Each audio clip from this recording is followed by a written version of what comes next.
Hello friends, Praveen study classes के YouTube channel में आप सभी का स्वागत है। मेरे प्यारे दोस्त, मैं हूं प्रवीण कुमार और आप सभी को प्यार भरा नमस्कार। दोस्तों, कल हमने संविधान के चैप्टर में, भारतीय संविधान के चैप्टर में कुछ बातें आपके साथ की थी। मतलब कौन कौन सी बातें थी? तो 1773 का रेगुलेटिंग एक्ट, 1784 का पिट्स इंडिया एक्ट और उसके बाद 1793 का चार्टर अधिनियम, इसके बाद 1813 का चार्टर अधिनियम, इन सभी के बारे में चर्चा किए थे। हमने सबसे पहले आपको बताया था क्या कि 1773 का रेगुलेटिंग एक्ट के बारे में था कि इस अधिनियम के द्वारा, मतलब 1773 के रेगुलेटिंग एक्ट के तहत बंगाल के गवर्नर जनरल का नाम, बंगाल के गवर्नर को बंगाल का गवर्नर जनरल पद नाम दिया गया। एक बात याद करने के लिए कहे थे। इसके बाद हमने आपको कहा था कि इसके तहत बनने वाले प्रथम गवर्नर जनरल कौन थे? तो लॉर्ड वारेन हेस्टिंग्स ये थे। ये तो था 1773 के रेगुलेटिंग एक्ट, मतलब बंगाल के गवर्नर को बंगाल का गवर्नर जनरल का नाम दिया गया। क्या दिया गया? बंगाल के गवर्नर को बंगाल का गवर्नर जनरल नाम दिया गया। एक बात है। दूसरी बात है, याद हम लोग को क्या करना था कि लॉर्ड वारेन हेस्टिंग्स जो थे बंगाल के प्रथम गवर्नर जनरल थे। इस प्रकार से दूसरी बातें हम लोग ये सीखे थे रेगुलेटिंग एक्ट 1773 के द्वारा। क्या रेगुलेटिंग एक्ट 1773 के द्वारा हम लोग सीखे थे कि कलकत्ता में एक उच्च न्यायालय की स्थापना की गई थी। क्या? 1774 में, मतलब रेगुलेटिंग एक्ट 1773 के द्वारा कलकत्ता में एक उच्च न्यायालय की स्थापना की गई थी, जिसके प्रथम मुख्य न्यायाधीश कौन थे? Sir Elijah Impey. ये बात थी, है ना? ये बातें याद, दो बातें होगी। क्या हुआ? पहली बात है, बंगाल के गवर्नर को बंगाल का गवर्नर जनरल बना दिया गया और 1773 के रेगुलेटिंग एक्ट के द्वारा कलकत्ता में एक उच्च न्यायालय की स्थापना की गई, जिसके प्रथम मुख्य न्यायाधीश कौन थे? Sir Elijah Impey. ये बातें याद भी हम लोग किए थे। इसके बाद और भी हम लोग याद किए थे क्या जो इम्पोर्टेंट था कि दोहरे प्रशासन का प्रारंभ हुआ। किस एक्ट के द्वारा? तो दोहरे प्रशासन का प्रारंभ हुआ किसके द्वारा? तो पिट्स इंडिया एक्ट 1784 ईस्वी का पिट्स इंडिया एक्ट के द्वारा दोहरे प्रशासन का प्रारंभ हुआ, है ना? ये भी याद रखे थे। इसके बाद हम लोग याद क्या रखे थे कि 1793 का चार्टर अधिनियम, इन सारे इंपॉर्टेंट है। 1793 का चार्टर अधिनियम के द्वारा क्या हुआ? तो इस अधिनियम के द्वारा हुआ था कि इसके द्वारा नियंत्रण बोर्ड के सदस्यों तथा कर्मचारियों के वेतन आदि को भारतीय राजस्व में से देने की व्यवस्था की गई थी। ये बातें थी। और भी हम लोग क्या याद किए थे? तो 1813 का चार्टर अधिनियम कोई इंपॉर्टेंट नहीं था। इसमें हमने क्या किया था कि इसके तहत ईसाइयों के पादरियों को पहले आने नहीं दिया जाता था भारत में, लेकिन 1813 के चार्टर अधिनियम के बाद भारत में ईसाई के पादरियों को आने का छूट दी गई आज्ञा के तहत, मतलब आज्ञा लेकर वो भारत में प्रवेश कर सकते हैं। ये बातें, तो इतनी सारी बातें आपको याद रखना है कल के वीडियो से। आज हम लोग आगे की ओर चल रहे हैं और आज जो हम लोग पढ़ेंगे 1833 का चार्टर अधिनियम। 1833 का चार्टर अधिनियम क्या कहता है, इसमें किस बात को याद रखना है समझ सकते हैं हम लोग। तो इसमें क्या रखना है कि बंगाल के गवर्नर जनरल को भारत का गवर्नर जनरल कहा जाने लगा। एक बातें आपको तो जरूर याद रखना है।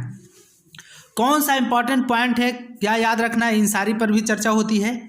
तो 1833 का चार्टर अधिनियम क्या कहता है? तो इस अधिनियम की मुख्य विशेषताएं निम्नलिखित हैं। कौन कौन है? तो पहला विशेषता था कि इसके द्वारा कंपनी के व्यापारिक अधिकार पूर्णतः समाप्त कर दिए गए। मतलब कंपनी जो है अब व्यापार नहीं करेगा। इसके द्वारा कंपनी के व्यापारिक अधिकार पूर्णतः समाप्त कर दिए गए। अब कंपनी का कार्य ब्रिटिश सरकार की ओर से मात्र भारत का शासन करना रह गया। 1833 के चार्टर अधिनियम के तहत, ये जरूर आपको याद रखना चाहिए कि 1833 के चार्टर अधिनियम के तहत कंपनी के व्यापारिक अधिकार को पूर्णतः समाप्त कर दिया गया। पहला पॉइंट इंपॉर्टेंट यहाँ हो जाता है। कंपनी के द्वारा, इसके द्वारा, मतलब 1833 के चार्टर अधिनियम के द्वारा कंपनी के व्यापारिक अधिकार पूर्णतः समाप्त कर दी गए। क्या रह गया? सिर्फ भारत में इसका शासन करना रह गया ब्रिटिश शासन की ओर से। दूसरी बात आपको क्या याद रखना है तो बंगाल के गवर्नर जनरल को भारत का गवर्नर जनरल कहा जाने लगा, है ना। ये बहुत इंपॉर्टेंट है, बहुत बार एग्जाम में देखने को मिला भी है कि बंगाल के गवर्नर जनरल को भारत का गवर्नर जनरल किस अधिनियम के तहत जो है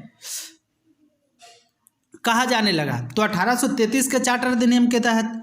दूसरी बातें हम लोग चर्चा किए थे, तीसरी बातें कि बंगाल के गवर्नर जनरल को भारत का गवर्नर जनरल कहा जाने लगा। चौथा, बंगाल तथा मद्रास की परिषदों को विधि निर्माण शक्तियों को वापस ले लिया गया। ये कोई इंपॉर्टेंट नहीं पॉइंट है। पांचवा पॉइंट देखिए, विधिक परामर्श हेतु गवर्नर जनरल की परिषद में विधि सदस्य के रूप में चौथे सदस्य को शामिल किया गया। ये भी इंपॉर्टेंट नहीं है, ये भी मतलब हम आपको हाईलाइटेड बातें बताने चाह रहे हैं। छठा है कि भारत में दास प्रथा को विधि विरुद्ध घोषित। हाँ, बहुत इंपॉर्टेंट है कि भारत में दास प्रथा का उन्मूलन किस अधिनियम के तहत किया गया। तो 1833 के चार्टर अधिनियम के तहत। तो 1833 के चार्टर अधिनियम के तहत आपको दो बातें याद रखना है। पहला अभी तक हम लोग को निकल का आया कि बंगाल के गवर्नर जनरल को भारत का गवर्नर जनरल कहा जाने लगा, एक बात याद रखना है। दूसरी बातें जो है 1843 ईस्वी में, मतलब जो है क्या 1843 ईस्वी में दास प्रथा को उन्मूलन कर दिया गया। मतलब 1833 के चार्टर अधिनियम के तहत 1843 ईस्वी में, कब 1843 ईस्वी में दास प्रथा को पूर्णतः समाप्त कर दिया गया।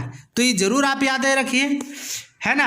आगे बढ़ते हैं, चलिए आगे की ओर बढ़ रहे हैं। और कहता है 7वां में, अधिनियम की धारा 87 के तहत कंपनी के अधीन पद धारण करने के लिए किसी व्यक्ति को धर्म, जन्म स्थान, मूल, वंश, रंग के आधार पर आयोग न ठहराया जाए। मतलब कोई भी व्यक्ति किसी भी जाति या किसी भी धर्म का हो, कंपनी के अधीन जो भी पद धारण करेगा, इसमें कोई उसके न तो जाति से, न उसके स्थान से, न उसके धर्म से लेना देना है। मतलब कोई भी व्यक्ति जो है कंपनी के अधीन अपना पद धारण कर सकता है, ठीक है। तो तीन बातें, कंपनी के अधीन पद धारण करने के लिए ऐसा पहले था, है ना, गोरे काले करके थे कि गोरे लोग ही कंपनी का पद धारण करेंगे, काले लोग कभी नहीं कंपनी का पद धारण कर सकते हैं। लेकिन 1833 के चार्टर अधिनियम के बाद काले गोरे, जन्म स्थान, मूल, रंग, धर्म, इस सब के आधार पर जो है भेदभाव को समाप्त कर दिया गया। तो जरूर ये बातें याद रखिए। पहली बात है कि बंगाल के गवर्नर जनरल को भारत का गवर्नर जनरल बना दिया गया, एक बात याद रखना है। किस अधिनियम के तहत? तो 1833 के चार्टर अधिनियम के तहत।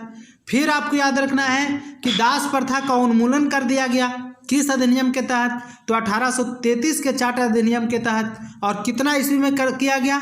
तो 1843 ईस्वी में किया गया, ठीक है।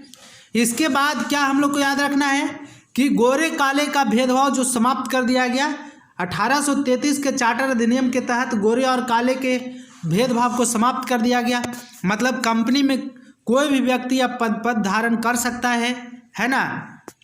ऐसा नहीं है कि मतलब वो किसी और धर्म का है, अंग्रेज किसी और धर्म का है और तो वो कंपनी का पद धारण नहीं कर सकता, इस तरह की बातें को समाप्त कर दिया गया। फिर आगे चलिए, गवर्नर जनरल की परिषद को राजस्व के संबंध में पूर्ण अधिकार प्रदान करते हुए गवर्नर जनरल को संपूर्ण देश के लिए एक ही बजट तैयार करने का अधिकार दिया गया।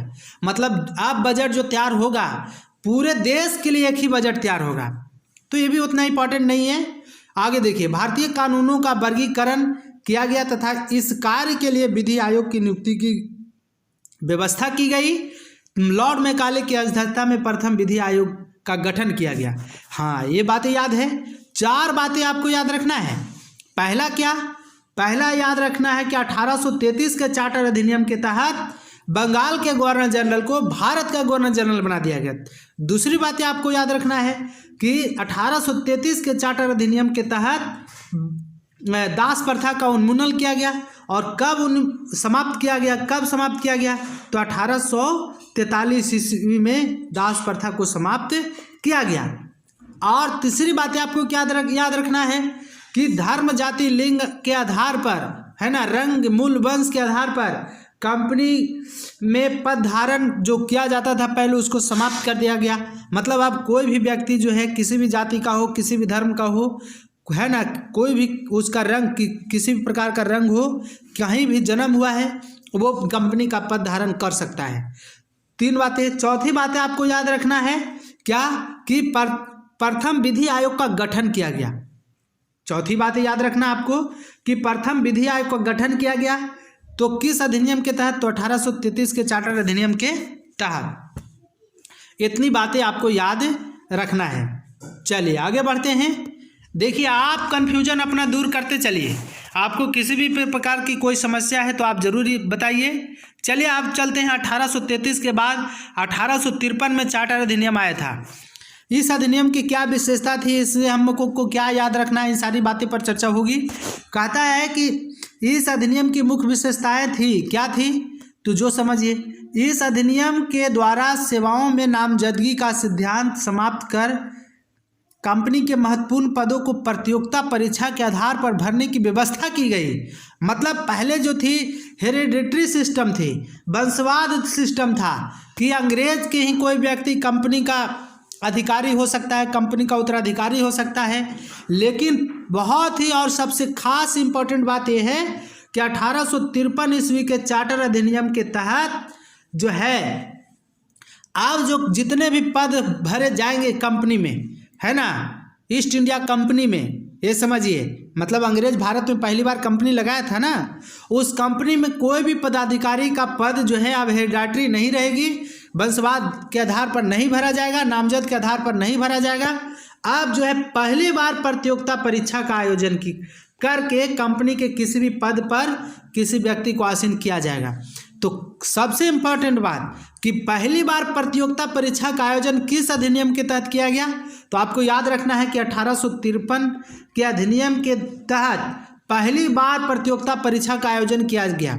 जो हम लोग अभी चल भी रहे हैं, किसी भी कंपनी में, किसी भी सेंट्रल गवर्नमेंट में, चाहे आर्मी हो या रेलवे हो या बैंकिंग हो, एसएससी हो, किसी में भी हम लोग प्रतियोगिता के माध्यम से ही जाते हैं।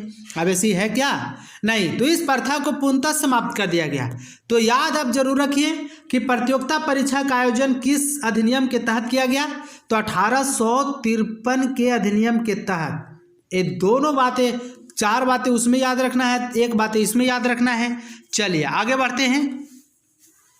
1858 का अधिनियम देखिए, 1858 का भारत अधिनियम, ये भी थोड़ा इंपॉर्टेंट है। इसमें क्या है इंपॉर्टेंट जो देख सकते हैं हम लोग। आगे चलिए देखते हैं क्या है।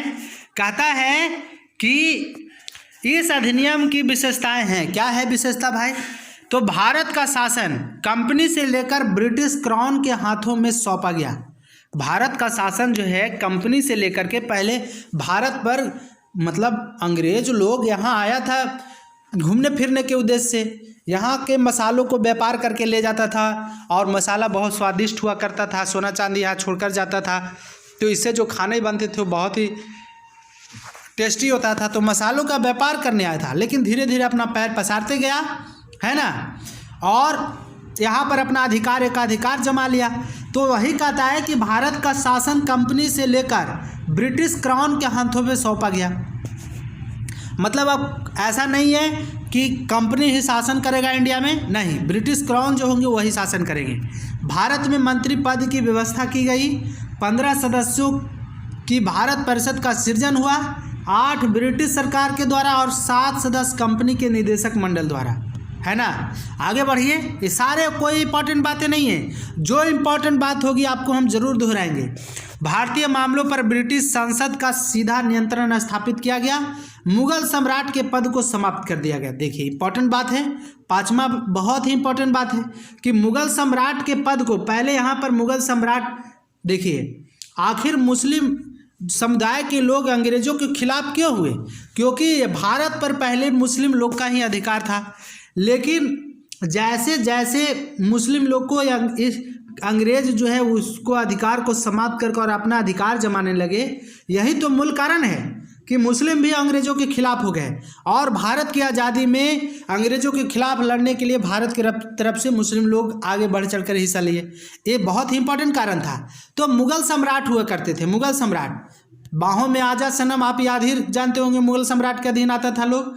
बाहों में आजा सनम कहने का मतलब बाबर, हुमायूं, अकबर, शाहजहां, ऐसे, है ना। तो मुगल सम्राट के पद को समाप्त कर दिया गया। पहले और सबसे इंपॉर्टेंट पॉइंट, मुगल सम्राट के पद को किस अधिनियम के तहत समाप्त किया गया? तो 1858 के अधिनियम के तहत, है ना।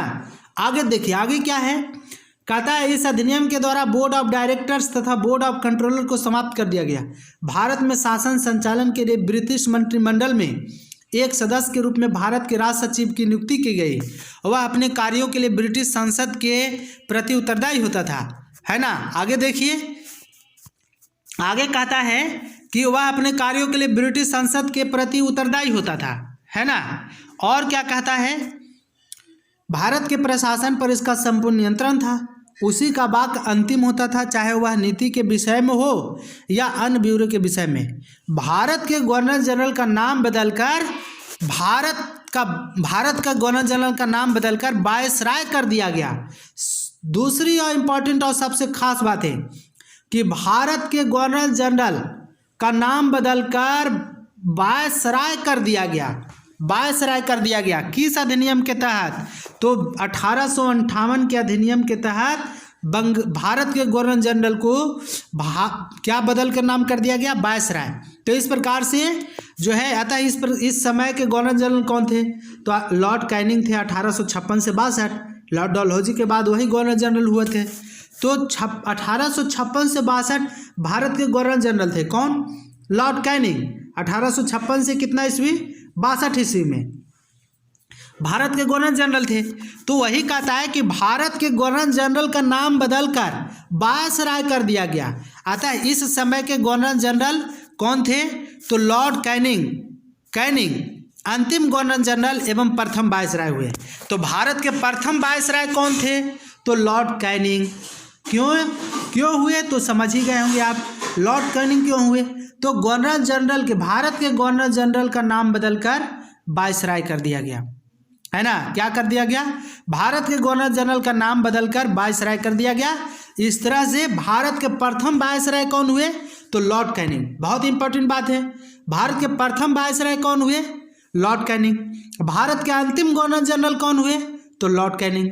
दोनों भारत के अंतिम गवर्नर जनरल, ये पूछे भारत के अंतिम गवर्नर जनरल तो कौन? Lord Canning. और भारत का प्रथम वायसराय कौन हुए?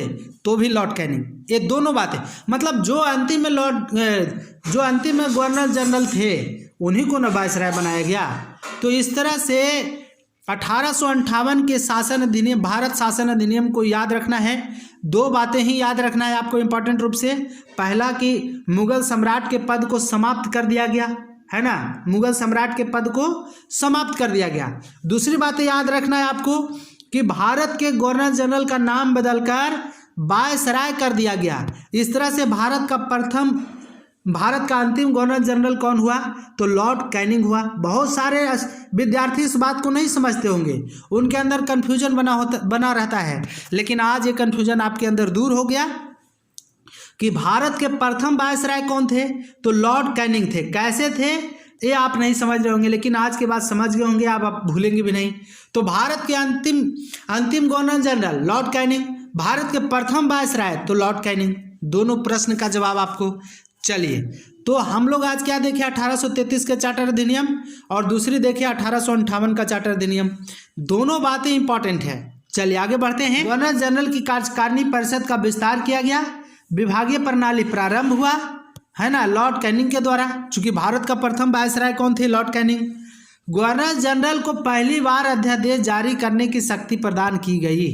अरे गवर्नर जनरल कहिए या भारत का वायसराय कहिए, बात एक ही हो गया अब, है ना।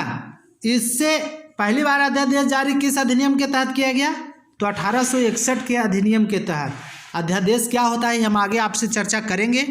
चलिए, तो पहली बार अध्यादेश जारी करने की शक्ति प्रदान की गई किस अधिनियम के तहत? तो 1861 के अधिनियम के तहत। आगे बढ़िए। तीसरा पॉइंट, गवर्नर जनरल को पहली बार अध्यादेश जारी करने की शक्ति प्रदान। ऐसे अध्यादेश की अवधि मात्र 6 महीने होती थी। चौथा पॉइंट, गवर्नर जनरल को बंगाल, उत्तर पश्चिम सीमा प्रांत और पंजाब में विधान परिषद स्थापित करने की शक्ति प्रदान की गई। उतना इंपॉर्टेंट बातें नहीं। पहली बात इंपॉर्टेंट क्या है, तो पहली इंपॉर्टेंट बात यह है कि 1861 ईस्वी के तहत 1861 के भारत परिषद अधिनियम के तहत पहली बार अध्यादेश जारी करने की शक्ति प्रदान की गई। अभी अध्यादेश जारी कौन करता है, तो राष्ट्रपति करते हैं या राज्यपाल करते हैं। राज्यपाल राज्य के लिए अध्यादेश जारी करते हैं और राष्ट्रपति जो है देश के लिए अध्यादेश जारी करते हैं। ये बातें आपको जरूर याद रखना है। तो पहली बार अध्यादेश जारी किस अधिनियम के द्वारा किया गया, तो 1861 के अधिनियम के द्वारा। आगे देखिए, इसके द्वारा कानून बनाने की प्रक्रिया में भारतीय प्रतिनिधियों को शामिल करने की शुरुआत हुई, है ना। वायसराय कुछ भारतीयों को विस्तारित परिषद में गैर सरकारी सदस्यों के रूप में नामांकित कर सकता था।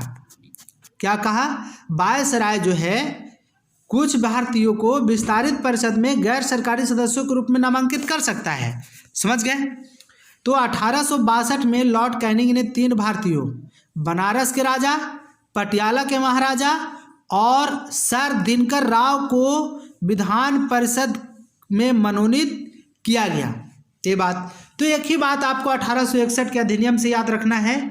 क्या याद रखना है कि पहली बार अध्यादेश जारी करने की शक्ति किस अधिनियम के तहत प्रदान की गई, तो 1861 के अधिनियम के तहत। आगे बढ़ें, चलिए 1873 का अधिनियम क्या है, जो सबसे इंपॉर्टेंट और ख़ास बातें होंगी आप लिखते जाइएगा, नोट करते जाइएगा, है ना। 1833 का चार्टर अधिनियम क्या है, तो इस अधिनियम द्वारा यह उपबंध किया गया कि ईस्ट इंडिया कंपनी को किसी भी समय भंग किया जा सकता है। ईस्ट इंडिया कंपनी को कभी भी भंग किया जा सकता है। 1 जनवरी 1884 ईस्वी को ईस्ट इंडिया कंपनी को औपचारिक रूप से भंग कर दिया गया। तो किस अधिनियम के तहत ईस्ट इंडिया कंपनी को समाप्त कर दिया गया, तो किस अधिनियम के तहत, तो 1873 के अधिनियम के तहत ईस्ट इंडिया कंपनी को पूर्ण रूप से औपचारिक रूप से ऑफिशियल रूप से क्या कर दिया गया, भंग कर दिया गया। तो 1861 में क्या हम लोग देखें, तो 1861 के अधिनियम में हम लोग देखें कि पहली बार अध्यादेश जारी करने की शक्ति प्रदान की गई। 1873 में क्या देखें कि ईस्ट इंडिया कंपनी को औपचारिक रूप से भंग कर दिया गया, ऑफिशियल रूप से भंग कर दिया गया। चलिए इसी कड़ी में आगे समझते जाइए।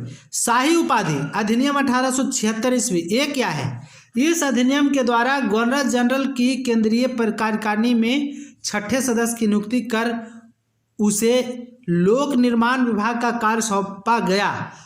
28 अप्रैल 1876 को एक घोषणा द्वारा महारानी विक्टोरिया को भारत की सामग्री, मतलब राजा भारत की, 1876 ईस्वी को एक घोषणा द्वारा महारानी विक्टोरिया को भारत की सामग्री घोषित की गई, मतलब महारानी घोषित की गई। तो ये भी उतना इम्पोर्टेंट नहीं है, सिर्फ ये आपको याद रखना है क्या कि 1861 ईस्वी के तहत पहली बार क्या किया गया, आप समझ सकते हैं। अभी हमने बताया कि 1861 ईस्वी में क्या हुआ, तो पहली बार अध्यादेश जारी करने की शक्ति प्रदान की गई। 1876 में क्या हुआ, तो 1873 में क्या हुआ, तो 1 जनवरी 1884 को ईस्ट इंडिया कंपनी को औपचारिक रूप से भंग कर दिया गया। चलिए आप आगे बढ़िए, आगे क्या कहता है आगे समझते चलिए। अब चलिए 1892 का भारत परिषद अधिनियम, ये क्या है, आप लुसेंट लेकर के बैठ जाइए और उसमें लाइन बाय लाइन जो बता रही हूँ आप अपना मार्किंग करते जाइए कि ये चीज़ हमको पढ़ना है। 1892 ईस्वी का भारत परिषद अधिनियम, ये क्या है, इस अधिनियम की मुख्य विशेषता थी कि अप्रत्यक्ष चुनाव प्रणाली की शुरुआत हुई। अप्रत्यक्ष, है ना। इसके द्वारा राजस्व एवं व्यय तथा बजट पर बहस करने तथा कार्यकारिणी से प्रश्न पूछने की शक्ति दी गई। 1892 भी कम महत्वपूर्ण नहीं है, ये दोनों बातें याद रखिए कि कार्यकारिणी से प्रश्न पूछने की शक्ति किस अधिनियम के तहत दी गई, तो 1892 ईस्वी के तहत। पहली बार अप्रत्यक्ष चुनाव प्रणाली की शुरुआत कब हुई, तो 1892 ईस्वी के भारत परिषद अधिनियम। 1853 में क्या हुआ था, तो पहली बार प्रतियोगिता परीक्षा के आधार पर कंपनी के महत्वपूर्ण पदों पर स्थापित किया गया। 1892 में क्या देखें कि पहली बार अप्रत्यक्ष चुनाव प्रणाली की शुरुआत हुई, 1892 के भारत परिषद अधिनियम, है ना।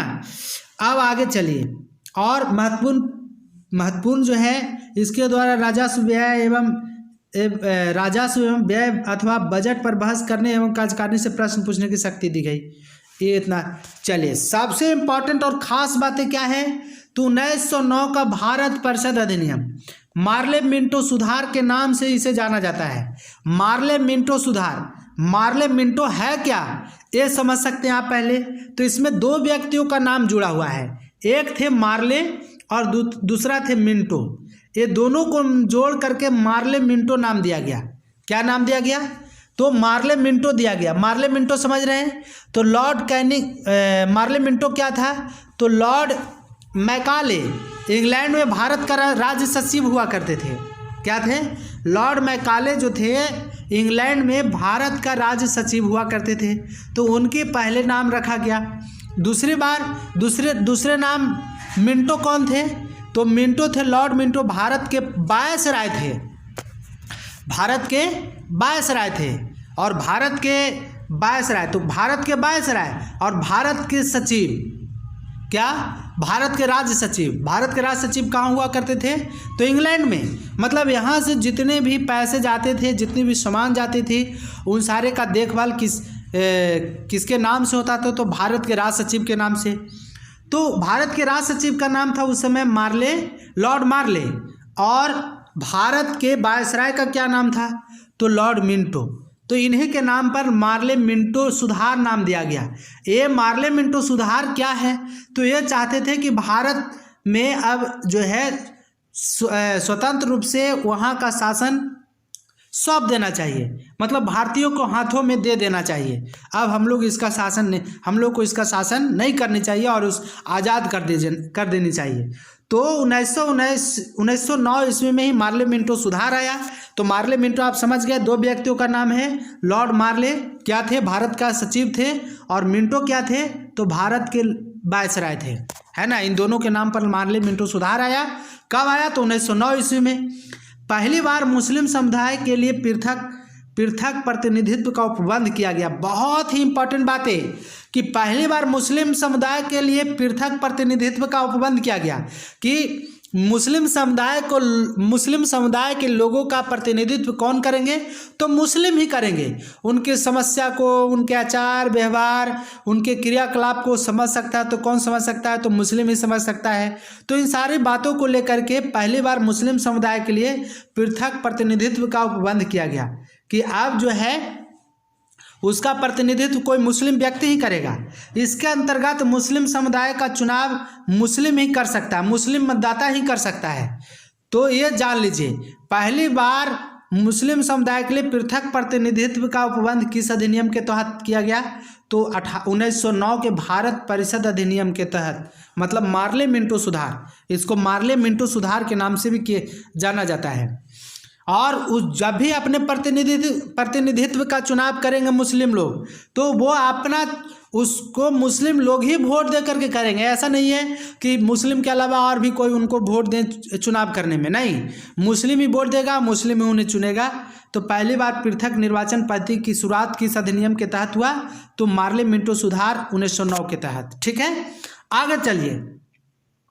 इस प्रकार से इस अधिनियम ने सांप्रदायिकता को वैधानिकता प्रदान की और लॉर्ड मिंटो को सांप्रदायिक निर्वाचन के जनक के रूप में जाना लगा। सांप्रदायिक निर्वाचन के रूप में अभी कहते हैं कि आप सुनते होंगे हर रोज की न्यूज में कि सांप्रदायिक दंगा भड़काया जा रहा है। सांप्रदायिक दंगा भड़काया जा रहा है, इसका मतलब क्या हुआ कि किसी खास संप्रदाय के लोगों को उकसा करके और दंगा भड़काया जा रहा है ना, लूट खसोट कराया जा रहा है। तो इस प्रकार से सांप्रदायिक निर्वाचन के जनक कौन माने जाते हैं, तो लॉर्ड मिंटो माने जाते हैं। मतलब मुस्लिम समुदाय के लोगों का चुनाव मुस्लिम समुदाय के लोग ही वोट दे करके करेंगे और जो जीतेगा उसका प्रतिनिधित्व वही करेगा। तो इस तरह से सांप्रदायिक निर्वाचन के जनक के रूप में किसे जाना जाता है, तो लॉर्ड मिंटो को जाना जाता है। ये जरूर आप याद रखिए। चलिए आगे बात करते हैं। भारतीयों को भारत का सचिव एवं गवर्नर जनरल की कार्यकारिणी परिषद में नियुक्ति की गई। मतलब भारतीयों को भारत का सचिव एवं गवर्नर जनरल की कार्यकारिणी परिषद में नियुक्ति की गई। पहले नहीं किया जाता था, ऐसा नहीं था कि 1909 के पहले भारतीयों को भी चुना जाता था, नहीं। तो 1909 ईस्वी के भारत परिषद अधिनियम या इसे मार्लोमेंटो सुधार कहें, इसी के तहत भारतीयों को भारत राज्य सचिव, भारत सचिव एवं गवर्नर जनरल की कार्यकारिणी परिषद में नियुक्ति की गई। आगे देखिए, केंद्रीय और प्रांतीय विधान परिषदों को पहली बार बजट पर वाद विवाद करने, सांप्रदायिक हित के विषयों पर प्रस्ताव पेश करने, पूरक प्रश्न पूछने, जो अभी हमारे लोकसभा में पूरक प्रश्न पूछे जाते हैं या राज्यसभा में पूरक प्रश्न पूछे जाते हैं, तो पूरक प्रश्न पूछने की व्यवस्था भी कब से किया गया? तो मार्लेमेंटो सुधार या भारत परिषद अधिनियम 1909 के द्वारा पूरक प्रश्न पूछने का उपबंध किया गया। अब जो है पूछने और मत देने का अधिकार, प्रांतीय विधान परिषदों की संख्या में वृद्धि की गई। सत्येंद्र प्रसाद सिन्हा वायसराय की कार्यकारिणी परिषद के प्रथम भारतीय सदस्य बने, है ना, पहली बार IAS करने वाले, तो उन्हें विधि सदस्य बनाया गया। इस अधिनियम के तहत presidency, corporation, chamber of commerce, विश्वविद्यालयों और जमींदारों के लिए अलग अलग प्रतिनिधित्व का प्रावधान किया गया। अब देखिए यहाँ पर आप देख भी सकते हैं, यहाँ पर हमने आपको बताया था क्या कि 1909 में लॉर्ड मार्ले इंग्लैंड में भारत के राज सचिव थे, मतलब इंग्लैंड कहें या ब्रिटेन कहें, और लॉर्ड मिंटो भारत के वायसराय थे। तो इन्हीं दोनों के नाम पर भारत परिषद अधिनियम 1909 को मार्लेमेंटो सुधार अधिनियम कहा जाता है। तो मार्लेमेंटो सुधार अधिनियम 1909 क्या था? तो आप पूरी डिटेल से, मुझे पूर्ण विश्वास है कि आप समझ गए होंगे। पहली बार मुस्लिम समुदाय के लिए पृथक निर्वाचन पद्धति की उपबंध किया गया किस अधिनियम के तहत? तो मार्लेमेंटो सुधार अधिनियम 1909 के तहत, है ना। तो ये सबसे इम्पोर्टेंट बात था। और इम्पोर्टेंट बात था क्या कि लॉर्ड मिंटो को सांप्रदायिक निर्वाचन के जनक माने जाते हैं, जनक के रूप में जाना गया, ये बातें। तो इतनी बातें आपको इससे याद रखना है। 1909 सिर्फ ये या इम्पोर्टेंट इस तरह से पूछता है कि मार्लेमेंटो सुधार अधिनियम कब पारित हुआ? तो 1909 में। चलिए आगे बढ़ते हैं। 1909 ये भी इम्पोर्टेंट है। 1909 क्या कहता है? तो 1909 का भारत शासन अधिनियम कहता है कि मॉन्टेग्यू चेम्सफोर्ड सुधार। फिर वही बात है, लॉर्ड मॉन्टेग्यू क्या थे? तो इंग्लैंड में भारत का राज सचिव थे, भारत का क्या थे? राज्य सचिव। और लॉर्ड चेम्सफोर्ड 1916 से 21, आप जानते हैं 1916 से 21 भारत में वायसराय थे। क्या थे? भारत में वायसराय थे। तो लॉर्ड चेम्सफोर्ड जो थे भारत में वायसराय थे। तो इन दोनों के नाम पर इंग्लैंड में भारत का राज्य सचिव कौन था? तो लॉर्ड मॉन्टेग्यू। और भारत में वायसराय कौन था? तो लॉर्ड चेम्सफोर्ड। इन दोनों के नाम पर लॉर्ड मॉन्टेग्यू चेम्सफोर्ड सुधार अधिनियम 1909 को जाना जाता है। 1919 का भारत शासन अधिनियम को और भी एक नाम से जाना जाता है। क्या नाम है उसका? तो मॉन्टेग्यू चेम्सफोर्ड सुधार। आप जरूर याद रखिएगा। 1909 को क्या कहा जाता है? तो मार्लेमेंटो सुधार। 1919 ईस्वी के भारत परिषद अधिनियम को क्या कहा जाता है? तो मॉन्टेग्यू चेम्सफोर्ड सुधार। ठीक है। आप देखिए इसके तहत क्या किया गया, तो उसमें क्या देखे 1919 में कि पहली बार पृथक निर्वाचन पद्धति की शुरुआत हुई, है ना। मतलब मुस्लिमों के लिए पहली बार पृथक निर्वाचन पद्धति की शुरुआत, सबसे इम्पोर्टेंट और ख़ास बात। दूसरी बात कि 1909 को मार्लेमेंटो सुधार अधिनियम के नाम से जाना जाता था, है ना। 1909 को मार्लेमेंटो सुधार अधिनियम। अब 1919 ईस्वी में हम लोग प्रवेश किए, तो इसको किस नाम से जाना गया? तो मॉन्टेग्यू चेम्सफोर्ड सुधार अधिनियम। ठीक है, आगे बढ़ते हैं। अब देखिए इसमें क्या क्या हुआ, इन सारी बात को आप जरूर याद रखिए। पहली बात ये हुआ कि केंद्र में द्विसदनात्मक विधायी की स्थापना की गई। केंद्र में द्विसदनात्मक, 2 सदन। कौन सा सदन? तो उच्च सदन और निम्न सदन। उच्च सदन कहा जाता है राज्यसभा को और निम्न सदन कहा जाता है लोकसभा को। तो पहली बार पहली बार केंद्र में द्विसदनात्मक विधायिका की स्थापना की गई। विधायिका माने कानून बनाने वाला, कानून बनाने वाले की स्थापना की गई। तो द्विसदनात्मक विधायिका की स्थापना किस अधिनियम के तहत किया गया? तो भारत परिषद अधिनियम, भारत शासन अधिनियम 1919 के द्वारा, जिसे और भी किस नाम से जाना जाता है? तो मॉन्टेग्यू चेम्सफोर्ड सुधार के नाम से जाना जाता है। आगे देखिए, कहता है प्रथम राज्य परिषद तथा दूसरी केंद्रीय विधानसभा। प्रथम राज्य मतलब केंद्र में द्विसदनात्मक विधायिका की स्थापना की गई ना, प्रथम राज्य परिषद तथा दूसरी केंद्रीय विधानसभा, है ना।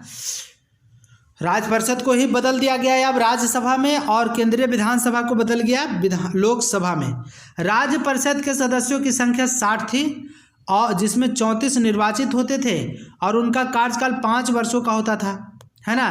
टोटल राज्य परिषद में 60 सदस्य थे, जिसमें जो 34 निर्वाचित होते थे, है ना, 34 निर्वाचित, और उनका कार्यकाल कितना वर्षों का होता था?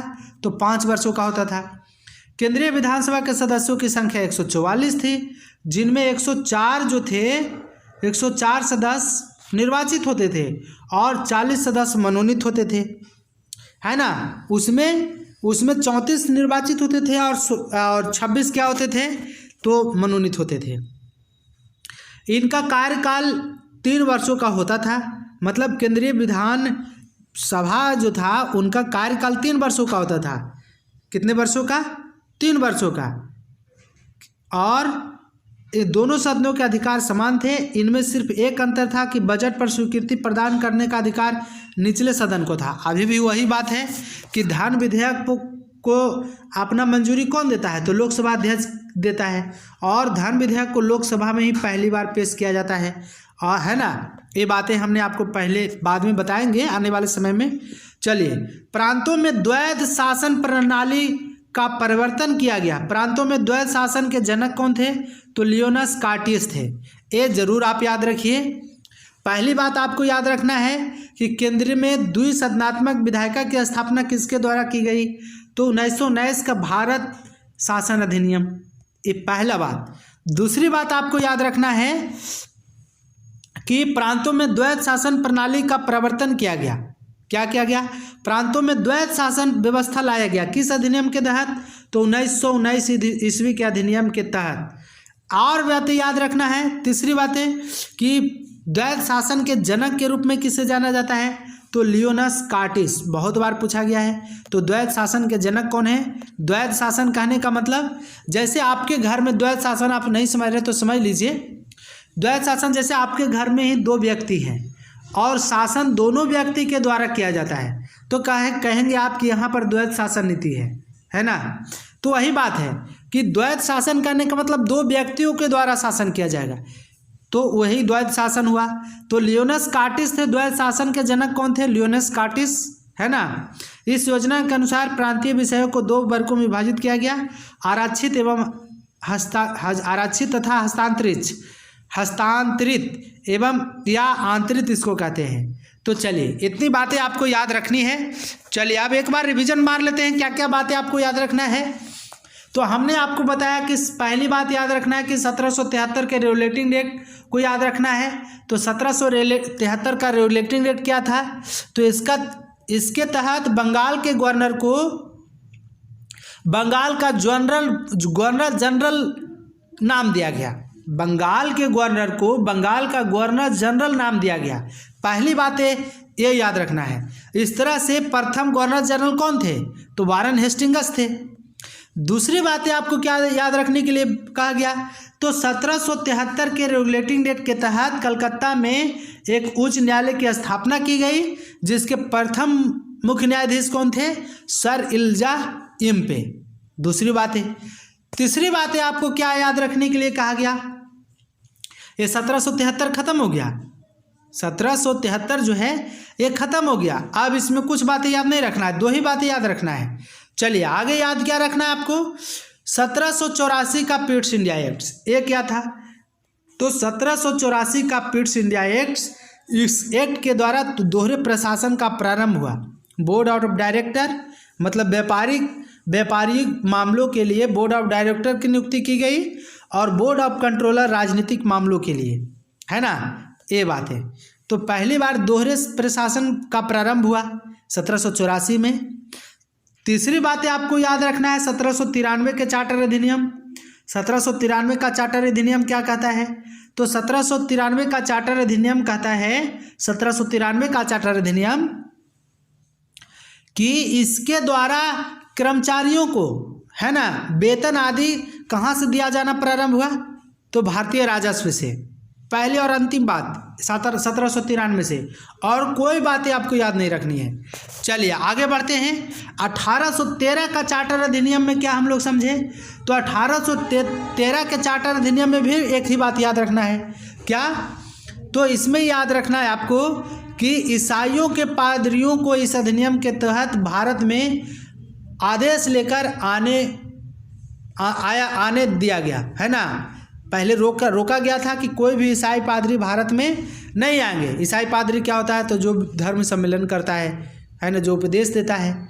तो 1833 के चार्टर अधिनियम के तहत 1813 के चार्टर अधिनियम के तहत ईसाई के पादरियों को भारत में आज्ञा लेकर प्रवेश करने की अनुमति प्रदान की गई।